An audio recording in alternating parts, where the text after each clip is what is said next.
les efforts, c'est toi qui libère. Avez-vous constaté de telles choses dans votre vie que vous n'arrivez pas à récolter?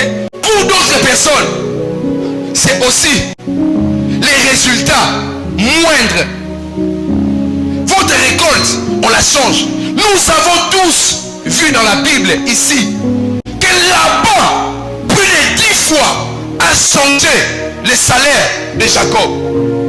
Pas en fait pas augmenter, ça a régressé. Il a travaillé 20 ans. Il a travaillé comme un éléphant. Mais lorsqu'il doit récolter une mouche, vous travaillez. Nous le savons. S'il y a une opportunité, si on vous appelle pour travailler, la façon dont vous allez travailler, la façon dont vous allez préparer, la façon dont vous allez mettre l'intelligence, la façon dont vous allez contribuer, mais le jour des résultats, des récoltes, vous êtes écartés. C'est ça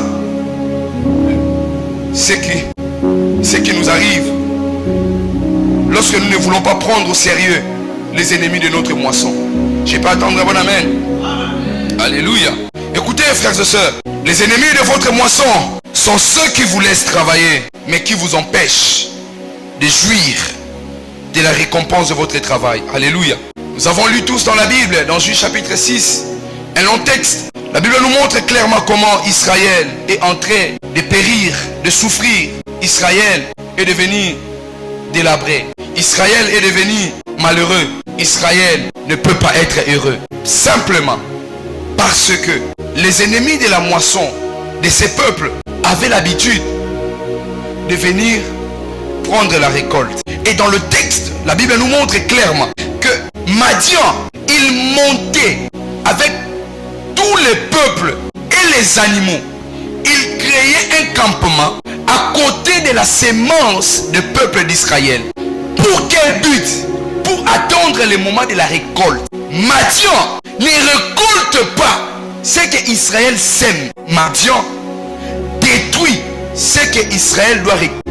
Je ne sais pas si je me fais comprendre. Pour le cas d'Israël, Madian ne vient pas pour voler la sémence. Non, non, non. Madian, il vient pour attendre Israël s'aimer, labourer la terre. Et au moment où la récolte doit sortir, Madian vient. Mais ce qui m'étonne, pourquoi Madian, lorsqu'il vient, il ne vole pas la sémence, il écrase la sémence? Parce que il est écrit dans Jean 10, que le voleur, il vient premièrement pour voler. Et la deuxième des choses, qu'est-ce qu'il fait? Il égorge et puis il tue. Lorsqu'on vous vole, vous pouvez avoir encore de l'énergie pour recommencer. Mais lorsqu'on vous tue, vous ne pourrez même plus être d'ailleurs en vie pour travailler. C'est pourquoi Madian ne pouvait pas laisser Israël voler, parce qu'Israël pouvait aller en guerre pour le combattre. Madian devait écraser. Qui écrase ta récolte? Alléluia. Qui écrase tes bonnes relations?